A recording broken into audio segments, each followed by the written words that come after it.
Hello and welcome to the Daily Atheist Morning Show. I am your host, the amazing Super Chris. Or let me turn that off and turn that off. Good morning, everyone. It's Sci-Fi Saturday. I've got someone here who's going through Star Trek: The Next Generation for the very first time. I am very excited. I want to talk about it. I've been before the show. I wanted to talk about it. I was like, don't talk about it. No talkie. It's gonna be good stuff. Don't go away. We'll be back in just a minute. Let's see, which commercial am I going to give you today? Let's we're still getting some rows and a ducks. Let's go with hello and welcome to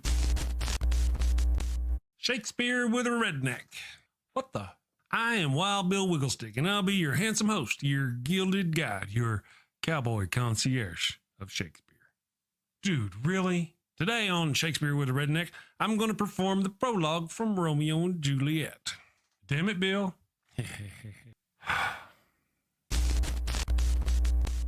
Two households, both alike in dignity in fair Verona, where we lay our scene. From ancient grudge break to new mutiny, where civil blood makes civil hands unclean. From forth the fatal loins of these two foes, a pair of star-crossed lovers take their life, whose misadventured piteous overthrows doth with their death bury their parents' strife. The fearful passage of their death-marked love and the continuance of their parents' rage, which but their children's end not could remove, is now the 2 hours traffic of our stage, the which if you with patient ears attend, what here shall miss, our toil shall strive to mend. Hey, that wasn't half bad. I'm not as dumb as I look. Of course not. You'd be in a coma. Okay, so here's a quick rundown of the situation. Bill, two snot-nosed brats ignore the warnings of their learned parents and end up getting 4 people killed. Bill, come on, man, you're always blah, blah, atheist stuff, blah, blah, boring. Say something fun, for goodness sake. What? Particle is a fun word. Bill, particle. Bill, or talk about horses and dogs. People love horses and dogs. Or boobies. Everybody loves boobies. Bill, oh, can I say boobies on YouTube? If you close your eyes, it doesn't count. Talk about boobies then. Okay, everybody loves those cute little blue-footed bastards. It hurts right here. Culture, baby, coming at you. Avoid bringing a plague on both your houses. A plague on both your houses! By hitting that subscribe button, then that little notification bell. And bang that thumbs up button like frisky cousins at a family reunion. Thank you and take care. Peace. And here we are. Good morning, everyone. I hope you're having a wonderful day. I hope you're ready for Sci-Fi Saturday. I threw Rion. She is actually watching Star Trek: The Next Generation, but you might notice that we're on the original Enterprise because I'm old, and that was the one I had. So we went ahead and we're here on the Enterprise, as you can see clearly. From the back. That's awesome. Good morning, everyone. Decon Cam, hello. How are you doing today? Chris Wilson, good morning, filthy heathens. Yes, that's us. How did you know? Was it the smell? It was the smell. I'm very filthy this morning. Good morning, Vic Lit. How are you doing? Quasar, all you wonderful people. It says morning. I changed it. Well, what we did, Quasar, was it used to be members only for the first hour, and we go ahead and let it for everybody, and members are okay. We're just having fun. Everybody's having fun in Sci-Fi Saturday. So I'm just going to do the quick say hi to people. Nerdy Rodent, Brent, all you wonderful folks. Vic Lit, Muttley Von Erich is here. Wow. Hi, Muttley. Good afternoon, Muttley. MVE, that's awesome. And the damn network, that jackass is here too. Good morning, Left-Handed Jedi. Awesome. And Dane is here. All you wonderful people, thank you for joining us today. A reminder that I think we're probably going to do my hair. I love it / hate it. We're probably going to do a call-in show tonight, I think, this afternoon, 6 p.m. Eastern, I think is what I'm going to shoot for. Been thinking about it, talking about it, all that business. It's going to, the heathen hotline kind of thing, letting people know, not necessarily. So now that we've got all that out of the way, let me scroll up here, Chris. Yes, it is. It's gone mostly. It comes and goes. It's been gone for mostly for a week. He was asking about a headache. Yeah, you were saying the other day it kind of came back a little bit. It do. Or a lot of it. A lot of it, yes, indeed. A little bit. So if you don't mind, I'm going to fire this up. Good morning, gray old dude, by the way. Moo. This is not, I got to say, pseudo history says Kirk is not dead. He liveth. I think you're right. They cryo got him. They got him. He's alive. We saw that in Picard. They've got his body in cryo storage for whatever reason. In case the universe needs him again in the future somehow. Walt Disney somewhere? Anyway. Just his head. All right, just a sec. Okay. That's how the governing body of the Jehovah's Witnesses are going to live out to the new system. Going to have their heads in jars. Really? That was my plan too. Now it's all soiled and dirty. Since they're going to do it. Yeah, sorry. I know. So let's go. If you don't mind, would you give us briefly kind of like your history with science fiction, what you know about it, what you do? I know I got a new little setup here. I'm all fancy. I am an interviewer. So yeah, tell us about your sci-fi experience. Well, I enjoy sci-fi because I just like fantasy. I like using your imagination. If it's not kind of obvious in some of my strange content, I just like to let my mind take me wherever it wants to go. And that's pretty much just how I envision sci-fi. And also, because I'm somebody who's a child of doom, a child who grew up like Doomsday, Armageddon, with sci-fi, I know it's sci-fi. So I'm like, okay, it feels safe. But when it comes to like real life, blood, gore, murder, sometimes that makes me squeamish because that could be or probably is real. So sci-fi is like that cool spot where like you can have the danger and the mystery and the action and even the blood and the gore. And it's like, oh, that's gross, but it's not. I know it's not real. I know it couldn't be real. Or, more than likely it's not real anyway. I guess I should less say. than likely. Less than likely, probably not real. But when other TV shows, movies, or books, like, oh man, there's deranged people out there really doing this stuff. It's crazy, isn't it? It's scary, I think. There was a time whenever we thought people like evil, I want to say super geniuses, but I don't even remotely think of Musk as a super genius. But evil geniuses, evil super villains, if they were, let's just super villains. We didn't have those in real life. We do now. It's scary. Nerdy Rodent says, I want to believe. Me too, please, and take me away. Muttley Von Erich says, I'm on season 6 of Star Trek rewatch, halfway through the Barclay Transporter episode. Nice. I like me some Barclay. That's good stuff. We're going to get to that, though, hopefully. Let me put you back on you here. And so, again, if you don't mind, I'll let you continue telling your sci-fi story. I just got carried away. Your experiences. Are you like a Harry Potter, or where you been? So I wasn't really allowed to watch Harry Potter or read the Harry Potter books. But once like I had kids, I was like, screw this. So I bought them, I read them, my kids enjoyed them as well. And then, of course I learned that she's a POS. So no longer bothered with those, don't really talk about them anymore. Unfortunately, that person ruined it for me, sadly. But yeah, I enjoy those kinds of there's another one, Wheels of Time. My husband I think that's what it's called. My husband listens to like the audiobooks, so sometimes we'll listen to those together. And there's a whole other series he had me read, and I cannot remember for the life of me. I have a terrible memory, but I've read sci-fi books as well. I just really got into, after I deconstructed, I really got into the Bible and more of mythology. So that's where my focus went. But this has reignited, like watching Star Trek has definitely reignited my love for, falling into the fantasy and just letting everything go. Yes.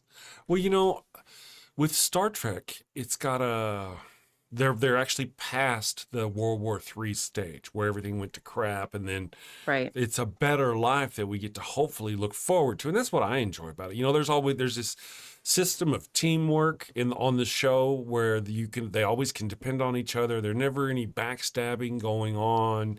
It's a really cool mental reset to go through Star Trek Next Generation and watch it. Yeah. Now, you said you couldn't watch those others. You've delved into the Bible, so you really don't. I mean, you've got a whole universe of sci-fi that you need to experience. The evil one I is in the chat know. this morning, and she said to you, let's see here. She was speaking to you. She I don't said, know if I have reactions "Good now. start." There they go. There They they still go. work. I She wasn't said, sure if they would still work or not. she says, "Good Star Trek cherry popping morning to you, Ryan." Thank you. I'm glad you could be here with me to experience it. Yes, yes. And of course, Resident Alien. You've got so many things to watch. For example, Star Oh, Trek. I You're going like to be the going. alien movies. I love it. Like the alien. Oh yeah, you like the Alien? Oh, that's great. There's a really short sci-fi series you might enjoy called Firefly. It's 14 episodes in a movie. You got to get past the fact that Josh Wheaton, who turned out to be kind of a misogynistic douchebag, was the creator on the show. But get past that, and it's a great show. Damn. And there are quite a few others. no. Resident Alien. They're talking about Resident Alien in the show. Oh my goodness, that is a really fun show to watch. It stars Alan Tudyk, who he plays in the Serenity, as Wash. It's just you got to be there as you go through there and you see these Star Trek things. You'll understand the lingo that we use, because what'll happen is you'll get through Star Trek: The Next Generation, and then hopefully you'll watch DS9 and Voyager, and you'll be so addicted you'll be like, what do I do now? And then you'll abuse yourself through Enterprise. Because Enterprise is a little rough, but it's Star Trek. And then you'll probably hit Discovery, and Discovery, you're like, oh, is this Star Trek? Am I watching Star Trek? They're wearing Star Trek badges. Some of it is good Star Trek. Some of it's not Star Trek at all. It's just, once you get all your Star Trek badges on your little Star Trek thing here, where Okay. I've watched this, I've watched Next Generation original series, watch those two, Next Generation, DS9, Voyager, original series. Then you watch Enterprise, and then the newer Treks starting, and by the time you've done all that, you go, okay, I know what Star Trek is. And then you go watch the newer Trek, some of the newer Treks, not all of them, obviously, some of them, you're like, oh, ouch, this is not Star Trek. It's sci-fi. It's more like Star Wars. Yeah. Matter of fact, the guy who did the 2009 movie Star Trek, where that brings back the movies, that guy actually went as much and says that he didn't really care for Star Trek so much. He was more of a Star Wars fan. And his movies are all run and gun Star Wars-y. Wow, we got lots of cool kids showing up this morning. Discovery, ain't Michael Burnham great? That's about the whole plot of it. Yeah. I mean, I love the actress. I think she did great. It's just Discovery. All right, first of all, if we're going to talk about Discovery briefly, let me just give you the brief rundown, okay? Season 1, they choose to find a new type of engine to run their ship with. And instead of using something they already know, you may have even seen at the Iconian gates where they can just step through and go anywhere. Instead of finding some of that technology and applying that technology to their new fancy ship where it can just go anywhere like they want it to, they come up with this whole mycelial network where this tardigrade, a giant, huge tardigrade, controls the thing and all that. Well, you're like, wow, that's kind of weird. It's not Star Trek. They actually ripped that off of a guy who wrote a game back in the 90s or some business. It was a game that he made this stuff up. He even sued them. It was just CBS's money. Wow. Kind of. So they eventually moved kind of away from the mycelial network and that creature, but that's not Star Trek. Then it got to where they always whisper. There's lots of whispering. They go in there and whisper. Lots of whispering. You can hardly tell. So you turn it up and you're like, okay, I'm going to turn it up. And then boom, boom, boom, boom, boom, boom, boom. The world starts exploding. But really, a lot of times what they'll do in Discovery is they'll talk you to death. They absolutely talk you to death. You and I are characters. We're talking in this room. Okay, it's been a while. We're talking. We're still talking. We're talking some more. And now we're going to talk. And then we get up and we're done talking. And we walk out of the room into another room. Your character leaves. Another character enters the room. And we sit down and we start doing what? We talk about our feelings, about where you've been and what's going on. It's such a hard watch. A lot of people don't like it because of the wokeness. For example, the entire first season, the only straight white males there are villains. Yeah. There are no... The captain of the ship is a straight white male, if you will. But you find out later on that he's actually a villain from the alternate universe. And played great. I liked him. I thought he was great. I didn't really have no problem with that. In my thinking, by the time 300 years from now, folk who look like me are going to be less prevalent, especially whenever we got a whole bunch of other races involved, So I think it made sense to be diverse, more diverse. Yeah. Because in reality, if aliens are real, you better get used to freaking liking humans as they are, babes. Because you're going to have a lot to say about the aliens when they come, if they come. That's right. They might be smart enough to stay away from humans, quite frankly. With any luck. With any luck. They just lock their doors as they fly by. This is just a call out to any alien race. If you were hovering above this planet, yes, you might want to go. You might want to go because they're going to trick you. They're going to pretend, oh, we like you, and then they're going to experiment on you. We're going to do the probing. The probing will happen. Whatever you do, don't make eye contact. Oh, man. They talk about how the aliens come down here and they probe rednecks and rip the lips and assholes off of cows and stuff. But that's exactly what happens if they crash and we find them. We probe them, we take them apart, we do so it's tit for tat, I think. Good morning, Denora Balde. Thank you for joining us. Welcome to the show, The Damnation. Simply Secular Dave rocked in, finally. Sean Alexander, live long and prosper. That's a good idea, Raven. What did Raven is here. Hello, Raven. Good morning. I'd love to see Star Trek where Earth is destroyed and the humans are space refugees looking for new worlds. Yeah, that'd be different. That'd be different. That's kind of what happened with Vulcan. In the Star Trek 2009 movie. It was destroyed. And they were the ones looking for refuge. Yeah. See, I forget some of the mythology. Whatever. Well, you actually haven't gotten to go through a lot of it yet, to be honest and fair to you. And so now we kind of covered all that stuff. Let you tell us where you are in Star Trek. Now, was it my prodding that got you to watch the Trek of Stars? Yeah, you, and also I have another friend, Dr. Time Waster, the one who we do the Thursday night show. She also, and another, I think one of the JWs enjoy that, the whole series as well. So I was like, you know what? I probably should, so that way I do know the inside jokes. And I love the original. I grew up watching the original and thinking the original was during my time, not realizing that it was like years before. Right. One of the things about the originals a lot of people don't know is that with the original series, they were one of the first shows that came out in color. And that's why if you go watch it, they're really emphasizing colors. Look at the background. They'll be standing in a room in the Enterprise, and the wall in this spaceship, for some reason, will have these beautiful blues and purples and reds and just lights shining all over the place in the background. And the landscapes would be like that they too were at times. really trying to show off the colors. As you watch them, it's a color extravaganza even today. I see. So a lot of fun. Good morning, Math Pig. Math Pig Show is of here. many colors. The show. Joseph's coat. Yes, indeed. All right, so now let me, Captain Daddy. You know what? Speaking of which, though, since you said that, I'm sorry.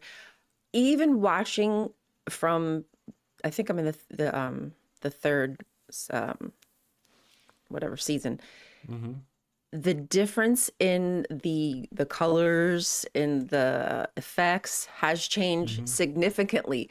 And when the third series started, and even the introduction had changed, and it was a bit different. they were showing more of their ship, like, going into warp speed, when they like before you would only see one scene and then they'd play it this way and then they'd play it that way and then they would just change the camera, but it was the same scene basically. And now they're Yes. changing it up and they're showing like the ship doing more things and the lights are glowing. And yeah, I was like, wow. But I'm like, okay, Captain, you get new digs. Okay. They got some Franchi. more coin. They got more models Right. to work with. Yeah. Mhm. What episode was your most recent watch? And I'll find out where you are. Oh goodness, you what watch is the most recent one is where Riker was accused of raping the scientist's wife on the station, Space station. space station, the dirty scientist. And the dirty scientist tried to kill Riker, and the beam And- reflected off the transporter. Yep. And homegirl's like, oh, and showing her, they're watching her playback, and she's showing him like really roughly and aggressively coming on to her. And Mm-hmm. I was like, oh, wow, they're really going there this episode. Okay. Let's see. Is it a matter of perspective? I think the time. Okay, Riker was accused of. Okay, cool. Let me see where that one's at. Third season. Okay, cool. Yeah, you're rocking right along. Third season of.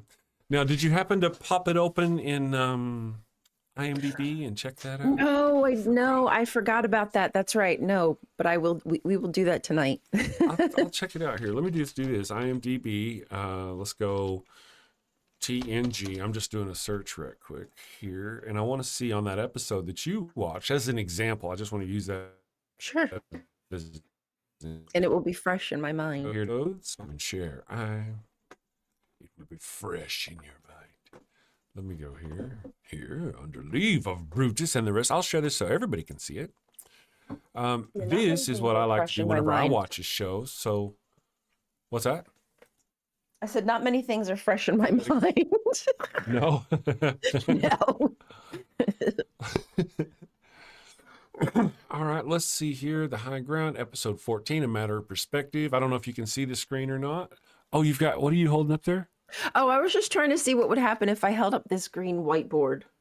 I'm sorry. I'm just playing with it. Oh, okay. I'm No, playing no. science. Okay. This is a science show. I'm playing science. Science the shit out of it. That's all right. So as you see here, here's our episode. It kind of goes, I usually just kind of scroll down here. If you want to look at the cast names or something, you can go through that and see who's guest stars or whatever. Right. But right down here, you'll see trivia. Okay. Okay. Picard is never seen painting again. What? That part was hilarious. Oh, a deleted scene now has Picard throw red paint at his painting after Data crushes his criticism of his work. So we never get to see him. Okay, so source of the widely popular Riker facepalm meme. When Menua's story is being displayed in the holodeck, That's Riker the becomes uncomfortable. facepalm meme. Okay. Yeah. The set regularly used for the observation lounge was redressed to serve as the art studio as seen in the teaser. The table and the wall and the models are ships named Enterprise were removed, making room, blah, blah, blah. Okay, the Tanuga 4 science station model was also used for the space station Regular 1 in Star Trek 2. That's cool if you're into that sort of thing. Okay. Then down here it has a plot similar to Japanese movie blah.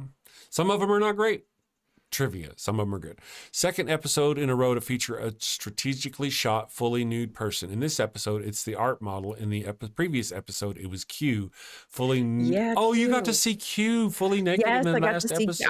I like Q. I can't help but like Q. That's. I rode an elevator with him. Every time I've been with him, he talks to me. That's Really? a different story. We were on a cruise ship twice, and both times we were with him. And I'm in a line for another actor's photograph, William Shatner, I believe. And over here, sitting at a table, is John Delancey, Q, taking photographs and signing with other people.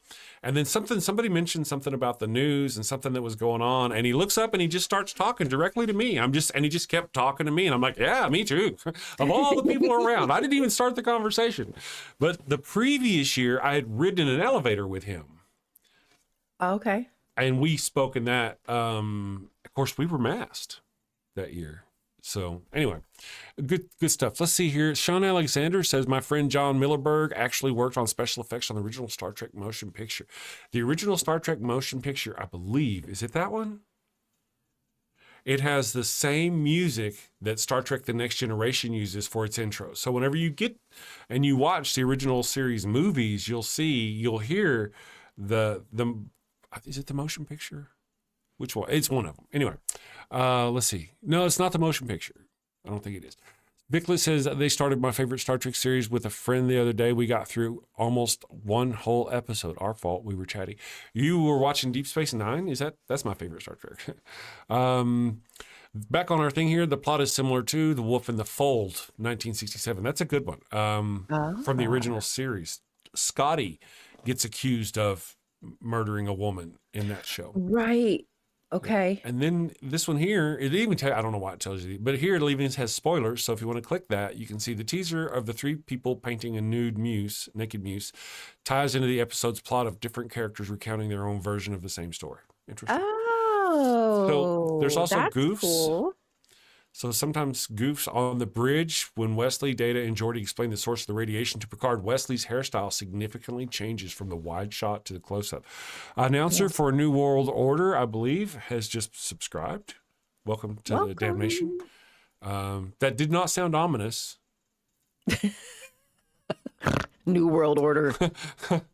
The Herald. The Herald of our destruction. All right, let's see. And incorrectly regarded as goofs. So it's got some things that are in there. Revealing mistakes. When the holodeck program is paused during the third version of events, the computer lights continue to blink.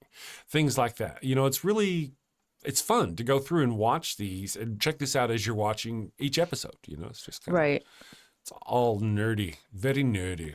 Very. There we go. Fun. Awesome. Got all that. That's correct. Oh, the Klingon font and Oh, really?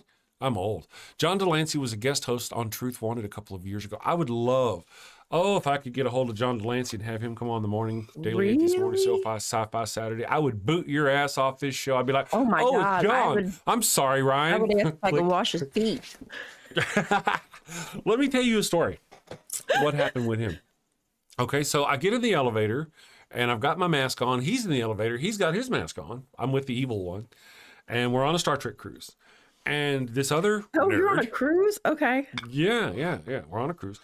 And it's a Star Trek-oriented cruise. They have the actors and all that, and it's great. And this nerd is on there, and he's playing with this Borg bracelet. It's green, Borgy looking. And he takes it off, and he hands it to John Delancey. And he goes, here, you can have this. And John Delancey takes it and just kind of looks at it like this. The elevator door opens. The nerd gets off the elevator. And then the doors close. And we go up another thing. And this lady says to John, she says, if you don't want that, I'll take it. Oh, my God. And he's like, okay. And he gives it to her. And then, his door, and he gets off and all that. And she's looking at it. She's like, this would be even better if it came from somebody actually on the show. I was like, you didn't know that was Q? That was Q. And she didn't know that was Q. The fun times we have. Crazy. I would have died. Mm-hmm. I would have died. Way. Oh, man. Way. How cool, though. I know. That's fantastic. I really... I'm going to do a thing here. I'm going to try something real quick. Oh, this says things you only notice in Star Trek The Next Generation after watching. Dave. What did Dave say? What's he doing now, Dave? That's true. That's true. Well, I understand. I see your point, Dave. Sorry, buddy. Dave's not here, man. All right, let's go here. I'm going to go here. I'm going to try to do something real quick because I wasn't quite prepared for this. All right, so what we're going to do now, if you don't mind, let's take a little break, and I'm going to go get some coffee, and you can get some coffee, and we'll be back in just a second here. We'll do the Pharaoh's Curse. Here we go.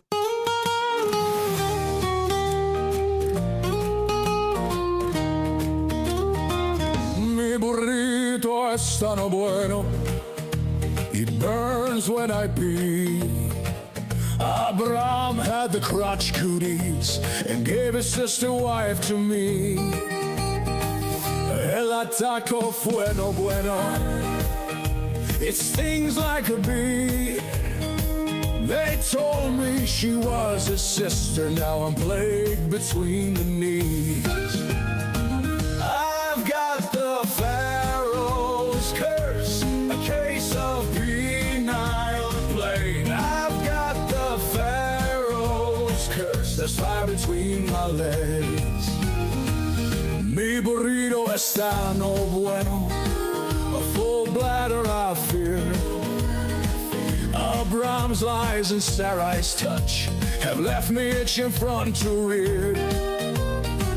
Mi burrito está no bueno. It burns when I pee. Abraham had the crotch cooties and gave his sister wife to me. I've got the Pharaoh's curse, a case of penile plague. I've got the Pharaoh's curse, there's fire between my legs.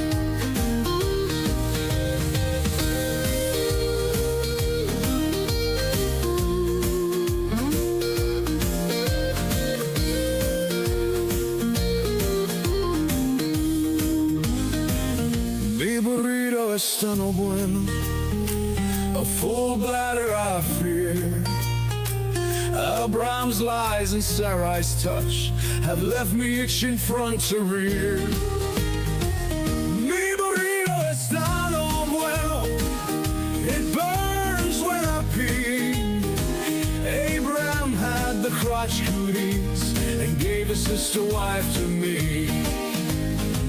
I've got the Pharaoh's curse, a case of penile plague. I've got the Pharaoh's curse, there's fire between my legs. I've got the Pharaoh's curse, a case of penile plague. I've got the Pharaoh's curse, there's fire between my legs.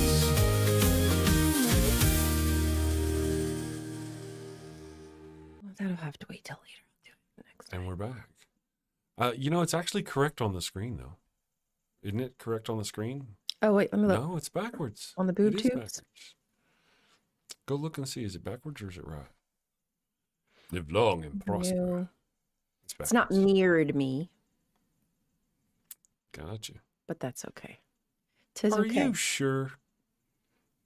There we go. Mhm. Boop, boop, boop, boop. I'm looking. All right. So now, if you don't mind, I will let you continue telling us about your Star Trek adventures. Did Ryan's name change? No. I don't think so. No, Ryan. What could it same have been? Ryan. Same Ryan. It's Are they Rion trying- now. It's Rion. She's Rion. French now. Rion. Well, we. Just ask Punkapostic. Yeah. We got you, I'll Brantley. tell you how to say it. All right, so let me ask you, do you have a favorite character yet? Favorite episode? Let's start with favorite character. Do you have a favorite character? Oh, that's so hard. Do I have a favorite character? Honestly, I like Picard so much. But I feel like that's unfair because, of course, like you'd like the captain, I think. Everybody likes I the don't know. I really like Data. Data? I'm enjoying Data. Data's like transformation. Yeah.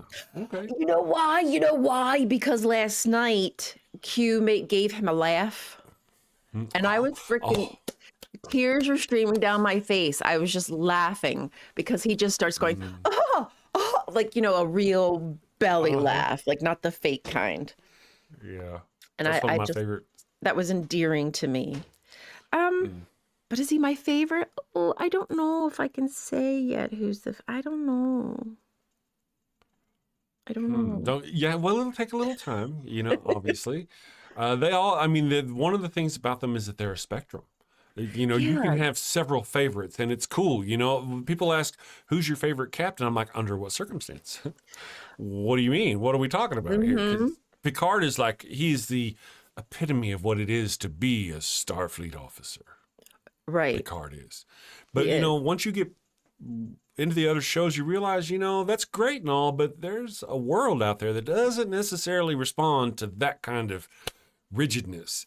And you'll see Janeway, in fact, Janeway is, I would think, is literally a Picard clone. In that she's the epitome of what it is to be a Starfleet officer. No offense to her character. I don't mean to belittle it. I'm just saying they're both the epitomes of what it is to be. Like book yes. kind of. And then she gets blown out into space 70,000 years away from the Federation and has to get her crew home. Oh. How would a character of that nature bend to those circumstances? And she does. It's one of Voyager is a great show. Voyager, her and the Maquis group, which is like rebels, a group of kind of rebels, Starfleet and other rebels, get shot 70,000 years away, two different ships. One of the ships gets destroyed and they have to merge their crew and make their way home. So it's a great show. And how would a Picard-esque kind of captain handle that? I think that's what they did. They did a great job with Voyager. Deep Space Nine is more like a old Western where you're out on the fringes of, Okay. the frontier. Undiscovered or whatever, yeah. Yeah, the fringes of the frontier. It's a little more rough. And in that one, they're actually in one location. They're on a base. It's a star base, where they spend most of their time. And it's a little less uptight with the belts, and everybody polishing their pips and all that. It's a little more relaxed. And Benjamin Sisko comes into play as the commander, then the captain of that starbase. And he's great because he's not necessarily the upright, ideal Starfleet captain. So this is from the perspective of a star base versus being on a ship, or? Yes. But it's not actual Starfleet Federation starbase. Oh. It's I don't know if you've met the Cardassians yet. It's a race of people over there. They left a starbase. Yeah, they left one of their star bases they call it Terra Nor. We call it Deep Space Nine. They left their starbase, abandoned it. We took over that starbase. So it's not a Federation-looking starbase or none of that business. It's a adventure. It's fun. I see. I have so much to discover. You do. And you're going through it at a pretty good clip. So now that we've talked about which is your favorite character, what is your favorite episode if you have one? Do you have one so far? Oh boy, I do tend to like the ones with Q because I just feel like they bring almost like a game aspect to it. And what's the mystery? Like, what is going to happen? How are they going to solve this problem within the restrictions, that they've been put into by Q? So as much as, he's killed people, so that I don't like. He was responsible for killing people on the crew. But... I know it's not real, so I just think he brings something to the show that's a little ornery, a little unexpected. And the last episode, where he gave Data the ability to laugh for at least just that one time, he wasn't a god anymore. So that was interesting. How he was like, "Oh, I'm done. I don't even want to live. I fail as a human. I don't even want to live." He's ready to hand himself over. Yeah. Being a human sucks. Couldn't agree more. I mean, but Al Trucker says he's a Star Trek person or Star Wars person. There are a lot of people out there who are Star Wars people. There's a significant, if you've watched Star Wars, there's just such a big difference between the two that you really can be for both. One is, I mean, yeah, they're just so different. I like both. I like Star Trek better, but I do as well. Yeah, Star Trek is pretty good. With Star Trek, they really have good messages. There's usually an overall moral. Like. They're trying to paint humans as decent, goodly, going forward. And with Star Wars, it's usually like a cowboy western gun, bang, bang, bang, run over here, who's bang, more bang, bang, powerful. Yeah, not necessarily who's right. I mean, maybe the ones on the one side happen to be right, but it doesn't seem as though. Yeah, but are they? That's the we don't know, really. Yeah, it doesn't feel like that's the moral of the story. It's more just about what effects we can put into it. And... Things like whenever you watch how whenever the Emperor finally got control of the galaxy, there was peace. I mean, if you were like anybody who disagreed with him or whatever. They took care of you in the worst possible way, probably. But there was peace. Trillions of people lived a wonderful, happy life. Whenever the rebels took down the Empire, can you imagine what kind of collapse there was throughout the system, throughout the galaxy, as everything collapsed. The rebels did not have the infrastructure to take over the command and control that the Empire brought, I mean, in reality, they probably, a lot of people would have starved. Yeah. There's just better ways of doing it. Anyway, it's complicated, very complicated. Right. Dr. Our President is a Graper, says Star Trek is Snickers, Star Wars is Reese's. There you go. Mm-hmm. Gray Old Dude says Star Trek. Go ahead. I was just going to say, I feel like it's a little bit more diplomatic when it comes, or at least what I've seen when it comes to Star Trek. There's diplomacy, there's conversations, there's like, is there another possible solution instead of what seems to be more of a black and white, always seen as black and white. It's either blow something up or you're running. I don't know. Yes. Vic Lit says that was actually a big talking point for citizens of the Roman Empire. Empires used to be the norm for centuries as they held the status quo the longest. But when shit hit the fan, well, yeah. I really got to where, have you experienced a lot of Romulans yet? In the show? I think we've only seen them. The big green ships? Yeah. Once. No. I think it's been like maybe twice at this point that we've seen Romulans. Yeah, one episode was fully like, no, hold on, you guys. No, that's the same episode. Yeah, I think only like twice at this point. Okay. Mm-hmm. Well, or at least I can remember anyhow. The actor who plays Commander Tomalak, which is a popular Romulan foil for Picard throughout the original show, he goes on to play in Babylon 5, the actor does, as his name is Andreas Katsoulis, and he plays Jakar. Fantastic role. He's a wonderful actor. Is he the one? Because I think the recent one I watched is where they went down to a planet because there was a distress signal from the Romulans.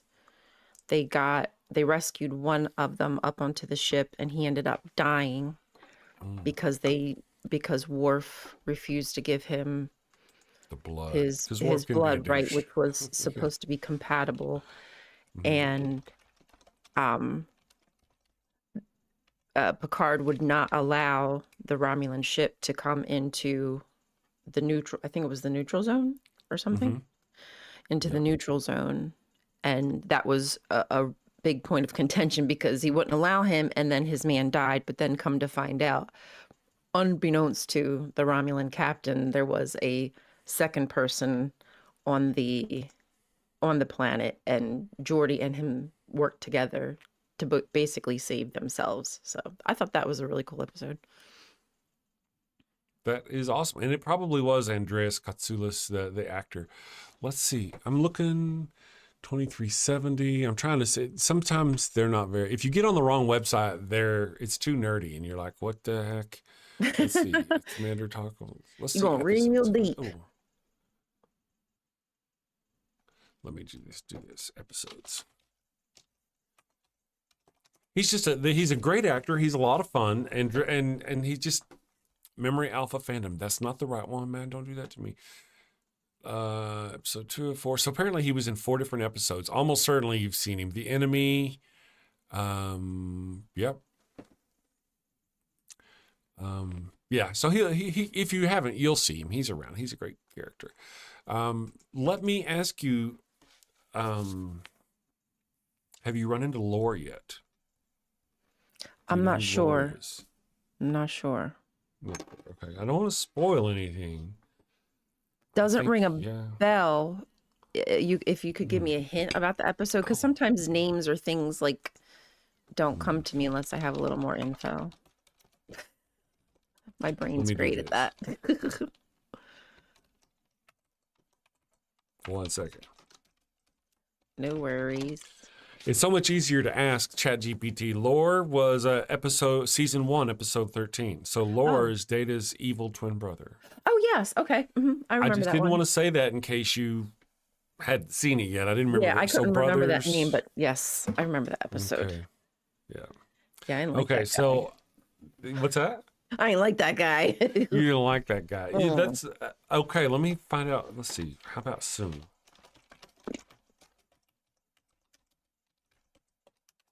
Hopefully I got that one right.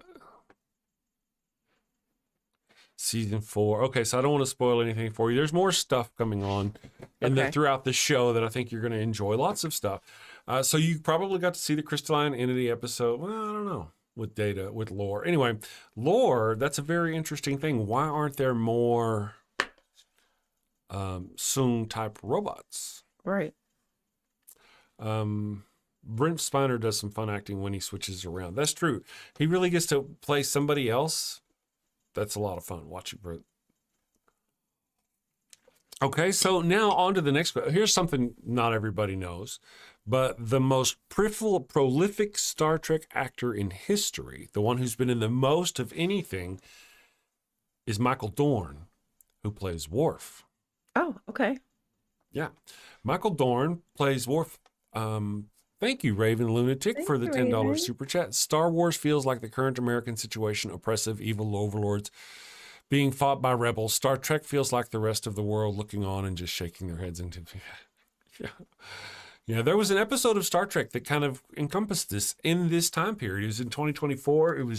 The U.S. was kind of collapsing. There were these mission towns or poor people towns where they had been. California. They had an episode about that. Deep Space Nine covers it. Thank you for the $10 super chat, Raven. Nice to see you again today. Hope you're doing great. Crystal Entity is pretty early on. Yeah, Crystalline Entity. So Michael Dorn, he flies jets. Like, I think he has his own fighter jets, like real fighter jet airplanes. Flies them. This is what this guy does. He's probably stupid rich. I don't know how much, but not only did he do all 7 seasons and all of the movies of Star Trek The Next Generation. He's a voice actor But- too, ain't he? Well, he does that too.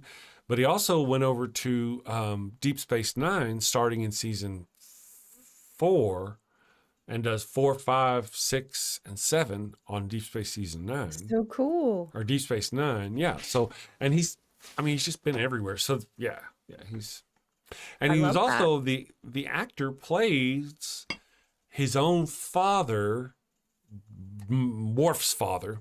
Oh. And or grandfather in one of the Star Trek the original series movies. You have the original series, then there are these movies after the original series before the Next Generation, and in that you get to see Kirk get put on trial, and the Klingon defending him is Worf's father, played by Worf or Michael Dorn. Oh, wow. Left-Handed because Jedi Worf says said Jeffrey his Combs. father didn't What's die a hero. I remember he seemed kind of pissed off in one episode. He Yes. was like, "My father's still alive." Yes. Yeah, somebody else, the Duras family betrayed or something like that. Wasn't the Duras family? In that episode, the Duras family betrayed his deal. Left-Handed Jedi says Jeffrey Combs is the most prolific. Jeffrey Combs has been in more shows as far as he's been in Who's different that? episodes. Sorry, I don't know there. Is Jeffrey Combs, does he do? He's an actor. You'll see him eventually as you go through. He just ends up being, he plays a everything really. A Vorta. He plays all kinds of characters. The one actor plays all these wonderful characters. He plays a Ferengi. Oh, Brunt, FCA. I love the guy. But here's the deal. He's not the most prolific. He's been in the most different shows because he's been in so many different shows as different characters. But he's only been in in The Next Generation or Deep Space Nine. He wasn't in any episode of The Next Generation. He may have been, but I don't think so. Michael Dorn was in all of those. Okay. He wasn't in most of Deep Space Nine. Michael Dorn was in 4 full seasons of that. So, he's the most prolific in that he's been on different shows as different characters. Him and another guy that passed away. No, he's still alive. Armstrong, I think. Vaughn Armstrong. Those two have played some of the most different characters. So, he's been in this, but Michael Dorn is the one who's been in the most episodes, most shows, most movies. He's the most prolific Star Trek actor. He's got more of anything than anybody. Nice. But how many different characters? Let's see here. How many different Does he play? characters? Yes. Does Jeffrey Combs. And it'll give me a list. Jeffrey Combs, Star Trek Deep Space Nine, he plays Brunt, Wayun, and Tyron. He in Star Trek Voyager, he plays Pink. In Star Trek Enterprise, he plays Shrem, Krim, multiple unnamed holodeck characters. Oh, wow. At least 7. Yeah, he's been in a lot of different episodes, a lot of different shows, as different people wearing different. Nowadays, when you're in a show doing acting and stuff, if there's a series that they're filming here and you work as a background actor on that show and you actually get camera time as a background actor, they won't let you be on the show as a principal actor. And yet back in the day, some of these most successful shows would do exactly that. They would reuse the same actor in different ways that were just, it's crazy. Which I feel adds a little more fun to it too, because Picard played some old guy. I can't remember, but he was just dressed up as an old guy, and you could barely tell it was him because they, did his nose and his face, and he had a bunch of hair. And Yeah. maybe that's what it was, or on another planet. I can't remember, but I was just like, oh, that's Picard. You could tell his voice. They usually do that whenever he's in the holodeck, whenever they've got a Shakespeare scene that's playing on. And one of them, there's one where one of the characters, they've got Shakespeare stuff. And that's where I got my love of Shakespeare, was from Picard. From what you're going through, those shows you're watching. Because he's a classically trained actor in that stuff, right? Yeah. And you learn, like, whenever he first moved to LA to do Star Trek, he lived out of his luggage for the first, I don't know, long time, 6 months, because he didn't think the show was going to make it. Yeah. You're wrong. There's just a lot. Let me check our thing here. Jeffrey Combs. So that was, let me see here. Which actor played the most different roles, different characters? And that may be Vaughn Armstrong. Vaughn Armstrong, yeah. He plays a lot. You probably already know him. Let's see. Does it show? Runner-up was Jeffrey Combs. Wow, that's interesting. I didn't know. Oh, yeah. So he plays Goldenar in season... No, it's Deep Space Nine. Anyway, for some reason, it puts it in the wrong. He plays... Yeah, Vaughn Armstrong plays the most different characters. But Jeffrey Combs is fantastic. He actually played... He was an actor who did a lot of B movies back in the 80s. Like, horrible movies. The Reanimator, where this mad scientist working in a lab takes bodies and he injects stuff into them and they come back to life and they go crazy and they start killing people. So he takes, it's that sort of thing. Like if you're old, if you remember the Toxic Avenger series movies kind of stuff, is that kind of quality. Okay. But he was perfect for this role. Skeptically Pissed. Good morning. All you wonderful people. Good morning. There you go. So let me see here. We've talked about that. What do you think of the ship, Enterprise D? I'm going to tell you a little secret here in a minute. Fun fact. I'm actually trying to get an understanding of how everything works. Like when they step into the they're not really elevators. I don't think they necessarily go. Yeah. Like do they go side to side? Do they go up and down? I'm fairly confused sometimes. They do. On that ship, they go both directions. Yeah. Okay, so they go wherever. I see. I forget why that came into pickle. No, baby. I forget why that. I don't came ever remember into the question, but I don't remember them ever having to go get into an elevator in the engineering, go up to deck 4, move over to another section of the ship and get into another elevator. They always just get in the turbo lift and go bridge, and it takes them to the bridge, right, wherever they are on the ship. Yeah. But it's called a turbo lift, not an elevator, because it's Right, turbo lift. yeah. Okay. In the original show, they had to grab a hold of a handle and twist it and tell the computer where they wanted to go. In the newer show, they got voice control. Right. Right.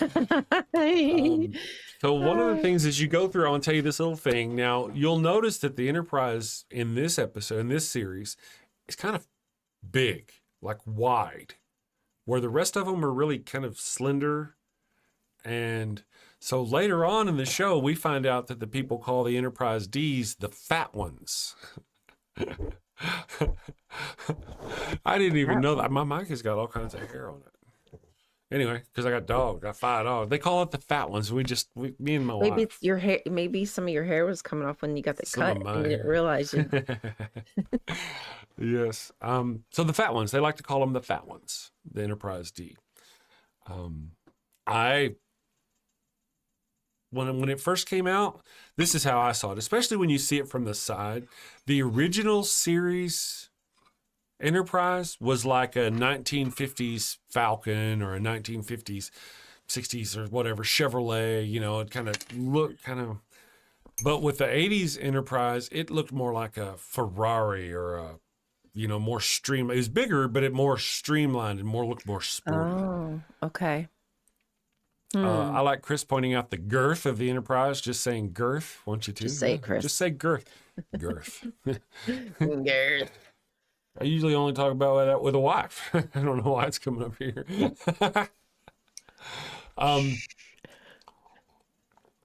Gray Old Dude says, I think Combs was the best in Enterprise as the reluctantly helpful Andorian. Really, one of my, I don't care for Enterprise. It's a hard watch for me. It's a hard watch. Star Trek is just not very good Star Trek. Not like Discovery, where some of it is just not Star Trek. And then a lot of it's bad Star Trek. But with Enterprise, a lot of it's just bad Star Trek. I don't think some of it's really good. It won awards for its music. The music, like that plays in the backgrounds and stuff like that.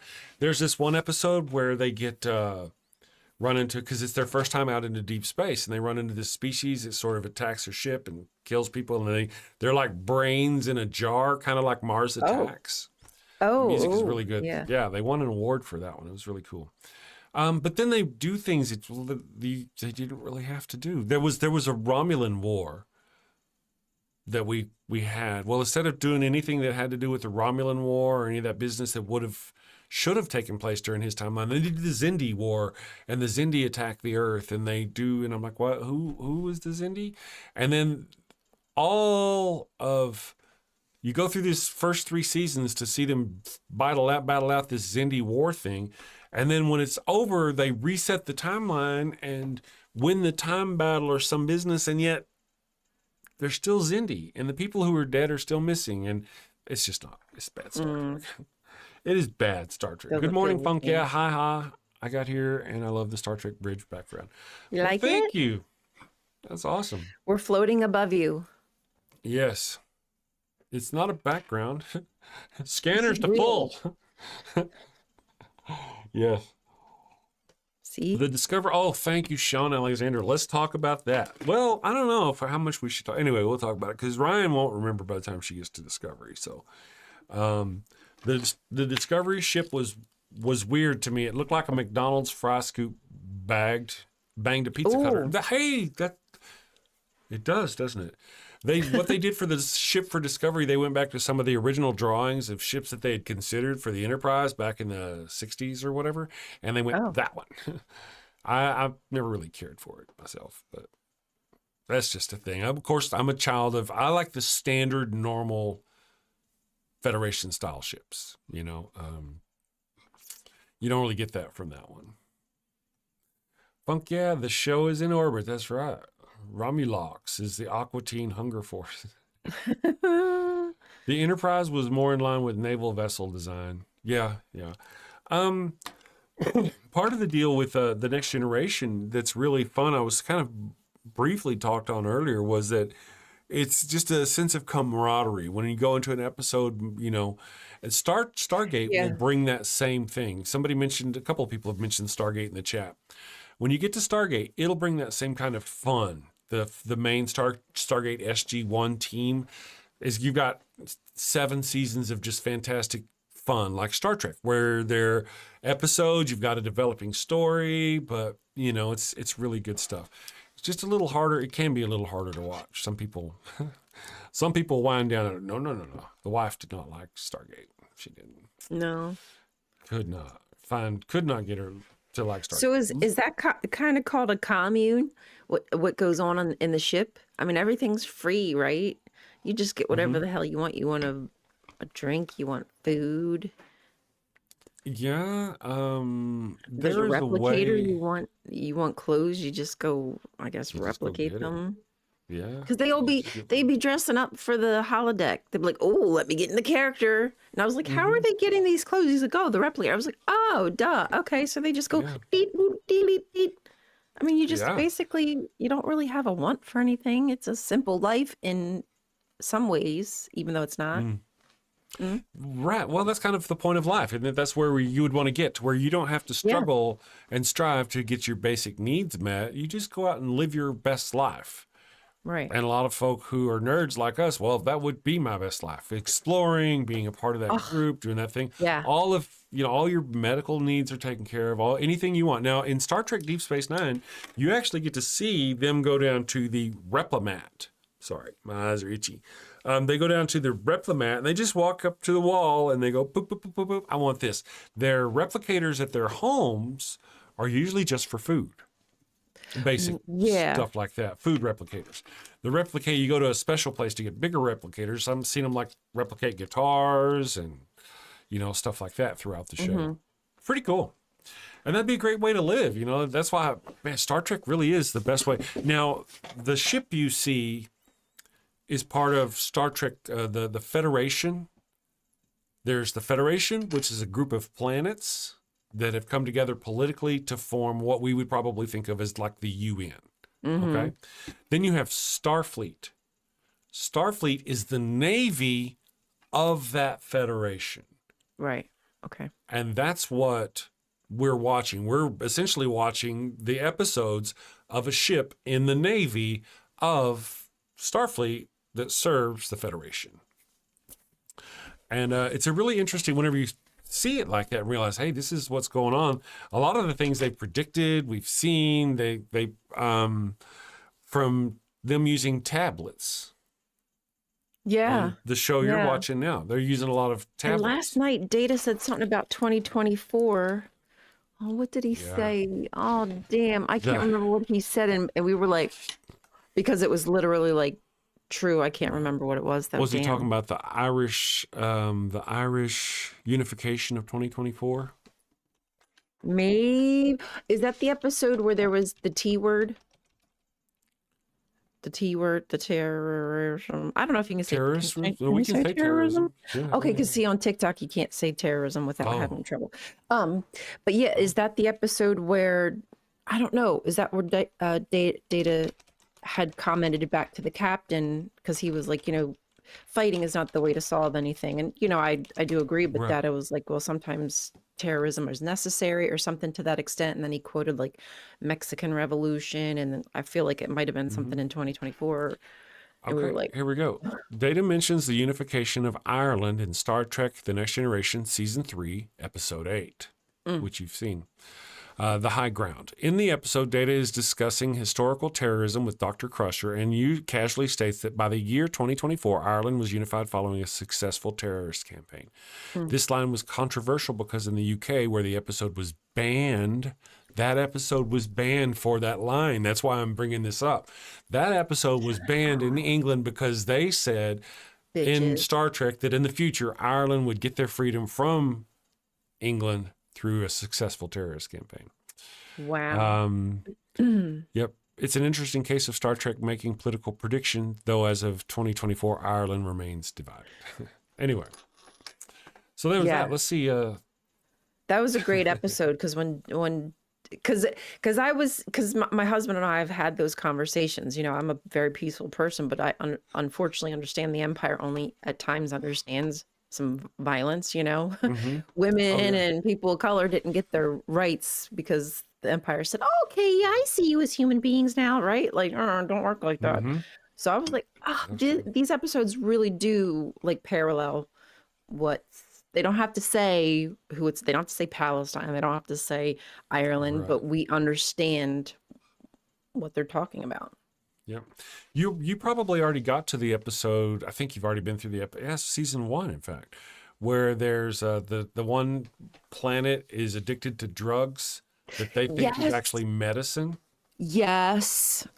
Dirty, dirty, the- naughty.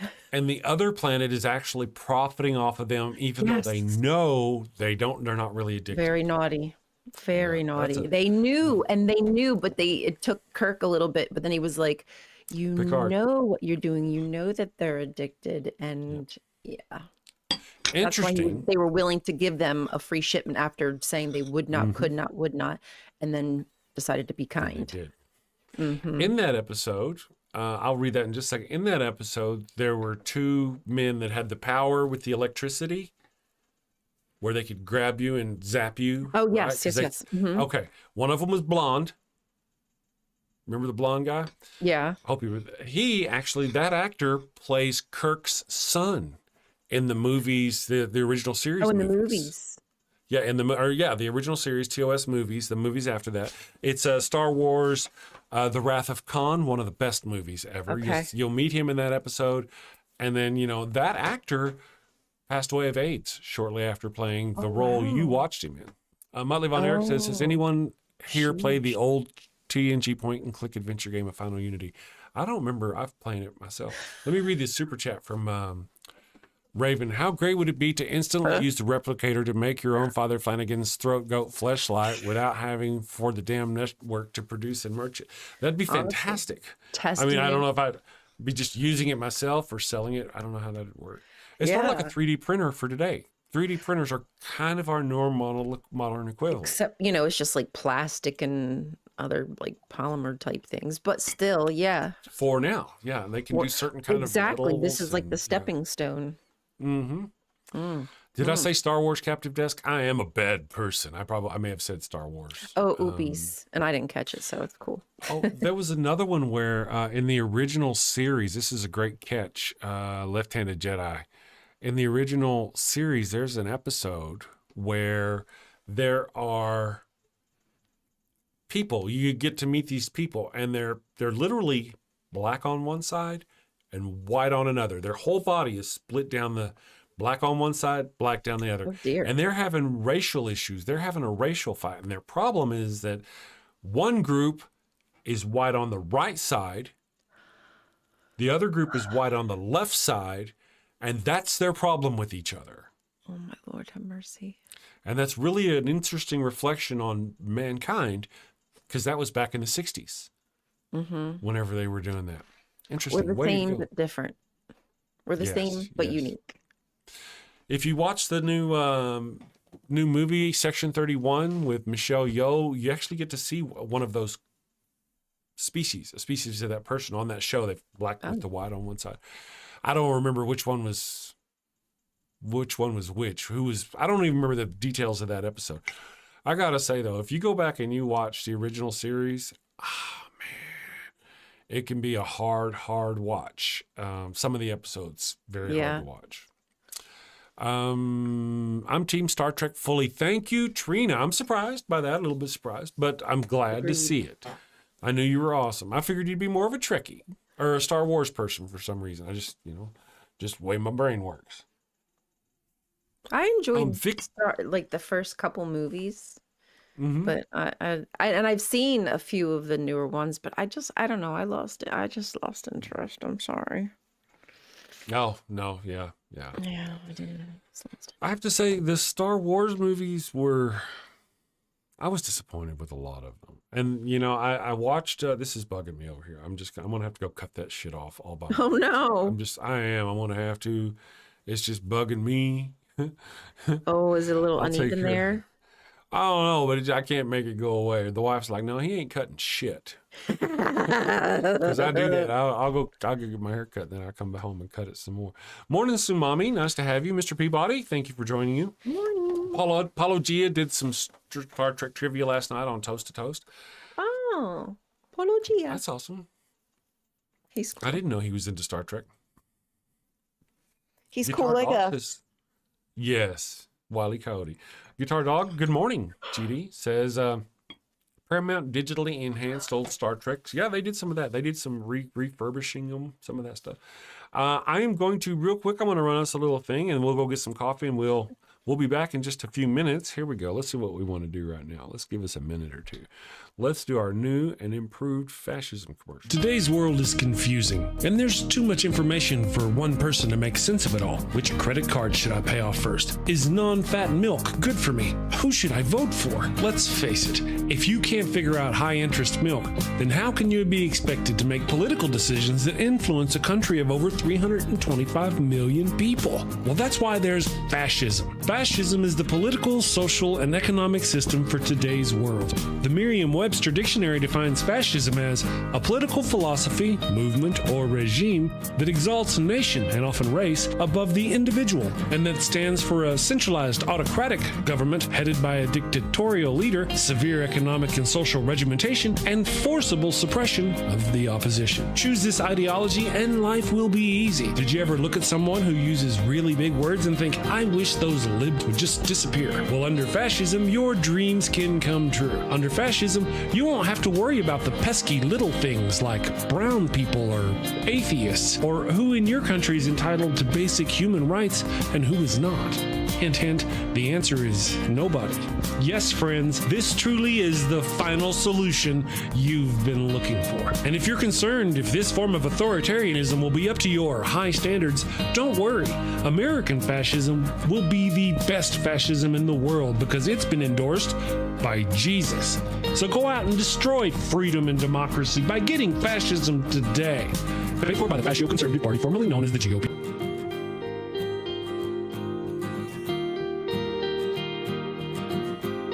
Oopie doopie. Okay. I noticed the other day when I just kind of glanced up during that commercial, I was like, something doesn't look right. But then I went on, and apparently I screwed up somehow. I fixed it, though. It's all gooder now. I made it better. Oh, it's gooder? Yes. So let me ask you, Miss Ryan, since you're back now, since we are back, let me ask you, have you seen the Game of Thrones? I have. Okay. And what do you think about that? I like the Game of Thrones. I do think there's a lot of incest in there, but other than that, it's Right. enjoyable. It's one of the selling points. Right. Raven Lunatic. I mean, especially if you're a Bible thumper. Raven Lunatic's for $5. Chris, I was going to mess with your. I couldn't help myself. Raven says, Chris, I'm just going to mess with your head a little bit, but it looks like your hair is already doing that for me. It really is. It's a love-hate relationship with my hair. I mean, I keep wanting to go, and I want to get rid of that little, you'll be here in a minute and the wife will be like, what are you doing? Yeah, I bet you if you just kind of like pull it straight out and then just take off some of the end right here, that will layer it a little bit better. I like your thinking. I'm a I do. hairstylist. Oh, are you? Oh, I didn't know that. I don't do when it I told anymore, I had the guy yesterday do my hair, I was like, err on the side of caution. And one time I went in and I said, I just want a light trim. I've been growing it out. I don't want to lose it. And the guy gave me a little man's haircut. And I said, I do not want to repeat of that.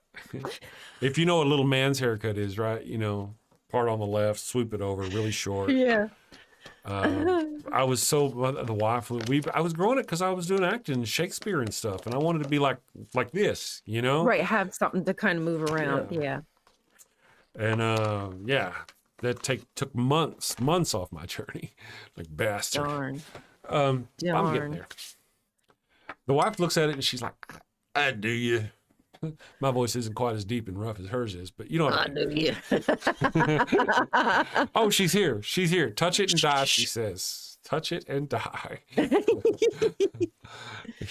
Don't do it. It's not worth your life, Chris. It's not worth it. Um, Tasha Yar. What are Lieutenant your Yar. thoughts about? Yeah. I was sad when she died because I liked her and I thought it was fun that her and Data did the thing. They did the thing, huh? Yeah, She was she his like Bob. she talked about it. He was his battery-operated boyfriend. Ooh, she was like, "Can you do everything? Are you equipped He for is everything?" He was like, fully functional. "Yes, I am." You notice he never, and just looking back, I haven't seen it in so long, but he never struggled at all. He was never like, oh, I don't think this is a good idea. He never said regulations say we can't, nothing. He's like, oh, really? And he grins. He was like, "All right, at your service." Oh, yeah, that was fun. Yeah, but when she died, I was like, okay, I'm sure she's not dead. You know, for whatever reason, I just thought there was going to be some, like the monster would be rewinding time or something. And then in the middle of the episode, because we just can't help ourselves, Hubs looked it up and he was like, no, she's gone. She wanted to do some other things. And I was like, oh, okay. I like that she was the security, you know, whatever. Can't think of the word. Sorry. Yeah, the security. She was chief of security. Yeah, there. Thank you. Yep. I was like, War. oh, yes. Mm-hmm. And it was good to have a nice, strong woman in that role. I thought she did a good job. Of course, it I was love a strong woman. So it was partly she didn't feel her character was getting kind of the attention she wanted to get. If you go back and watch not did you want to, but go back to watch the episode before that one where she dies. Go watch the episode before. You don't have to watch the whole thing. Go to the very end of it, and you'll see Picard is walking out of a storeroom, what do they call it, cargo bay, and the doors are closing behind it, and she's in there. You can see her in the background in there, and the doors are closing, and she goes and waves. That episode was filmed after the episode where she died. I see. And so that was her real final performance, Really, and she like waved waving. bye.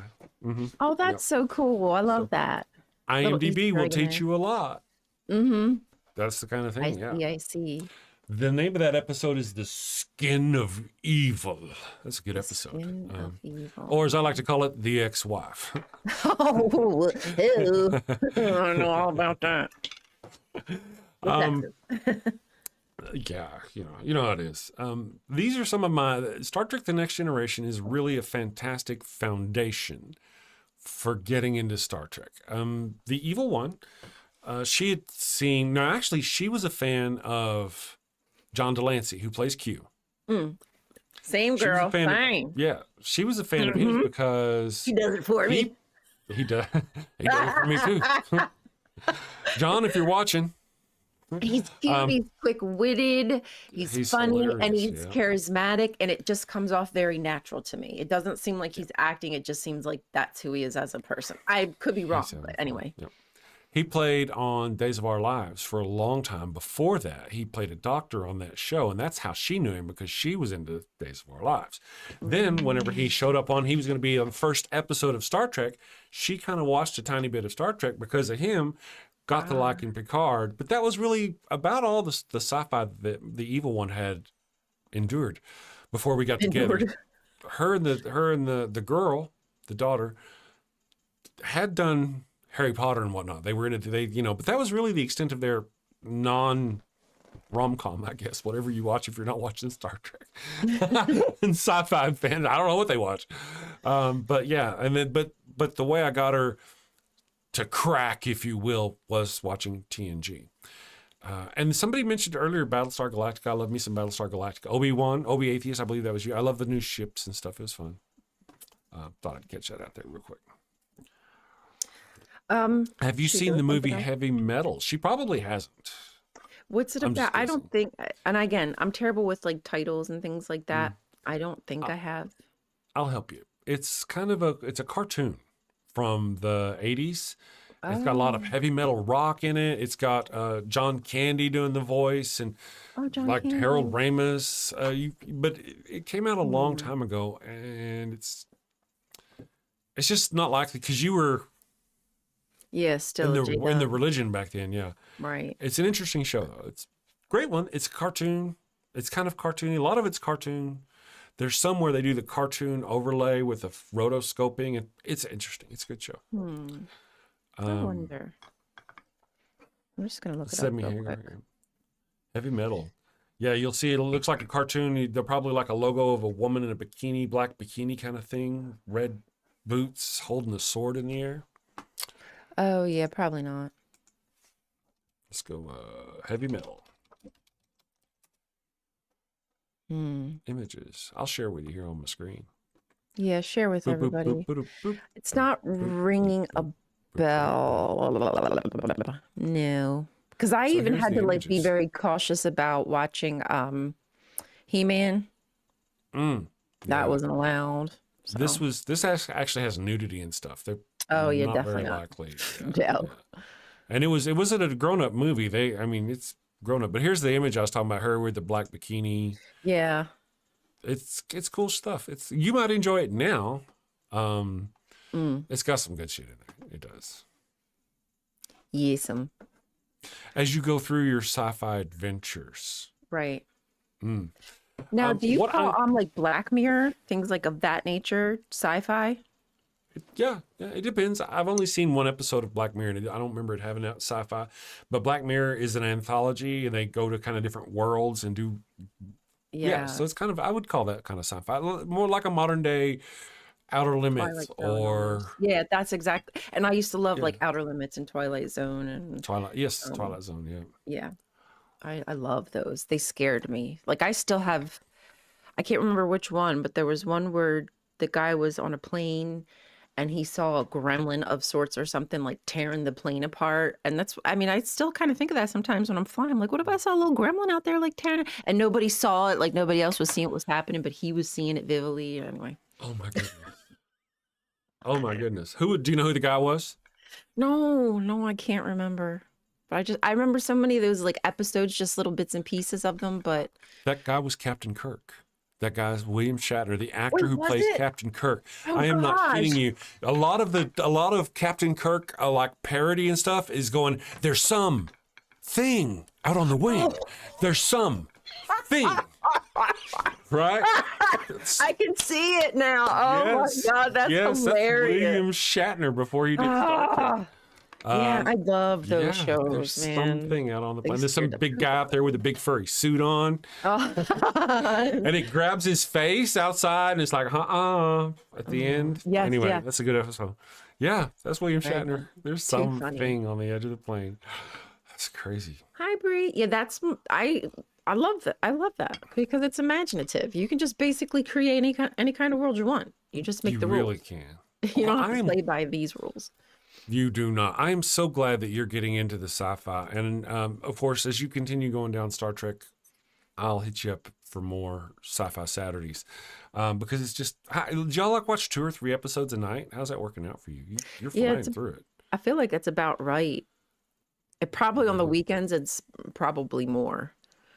But every night, yeah, because depending when he gets done work, like if it's around 5 or 6-ish, sometimes 7, then we'll have dinner and then we watch a show.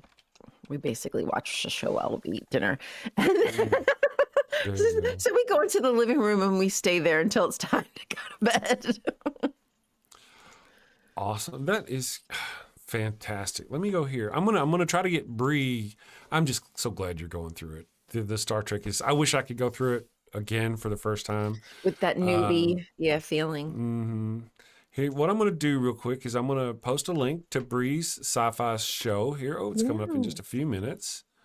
Let me get a link ready for that, and then I'll read my super chats. I'm going to post this here for people. Paste, and y'all can, and then I'm going to go feed the evil one. Yes. Yeah, you know how it is. She got to feed the evil one on the weekends. You got to do it before a certain time. Yeah, she turns into a Smurf or something. And then the romance starts. That was Smurf. Redirect. I'm putting the link over here for Bree right now. So if you're not, there we go.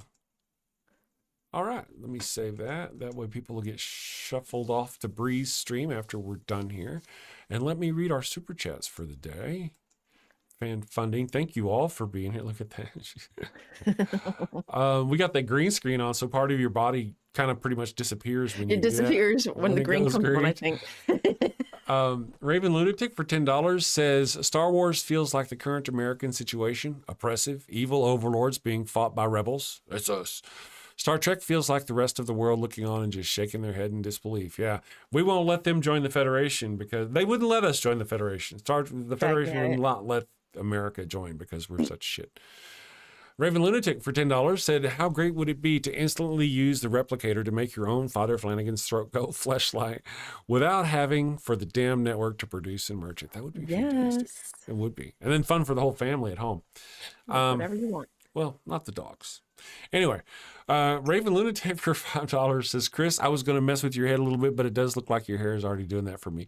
Yes, this over here, this is about to, problems are about to happen over here. Maybe. I don't know. Now I look all sassified now. Pretty man. Anyway, thank you all for supporting the show. I very much appreciate you. Okay, I'm going to go ahead and wrap it up. Thank you, Ryan, for joining me and sharing your sci-fi adventure with us today. Yeah. Thanks for inviting me. That is been a awesome. I'm journey. so glad you did it. Yes. There's other people, like I think it was, oh, I'm sorry. Somebody in the chat, I saw that they'd never seen Star Trek. They missed that bus. I'm like, well, you're not too old to start now. You should go Not watch too The late. Next Generation. Start with Picard. Not Picard, the series, The Next Generation, Captain Picard. Okay, we are off. Thank you for joining me. Thank you, everyone, for joining us. She says, leave it alone. Okay, I won't touch it. You all have a wonderful weekend, my friends. Send safely. Take care, and we will see you probably, hopefully, tonight at 6 p.m. Eastern as I do the Heathen Hotline, if I do the Heathen Hotline. Hello. We'll work that out soon. I'll put links up. Take care. Got a house that smells like old cheese and shame. Father Flanagan's flesh candles change the game. Goat-scented thrills for your soul's delight. Light it up, baby, make your room right. When you've sinned and need to atone, light a candle and avoid the stone. Smell the goat in a holy zone. Father Flanagan here to set the tone. Confession booth, busy, no need to stress. Light a candle and forget your mess. Gross odors vanish like sins in the wind. With each wick, guess who's your new best friend? When you've sinned and need to atone, light a candle and avoid the stone. Smell the ghost in a holy zone. Father Flanagan here to set the tone. Lambs and calves may have their day, but goats, the scent that leads the way. Clean your slate with a sniff so pure. Father Flanagan's got the cure. Turn your home into a saintly space. With every whiff, find redeeming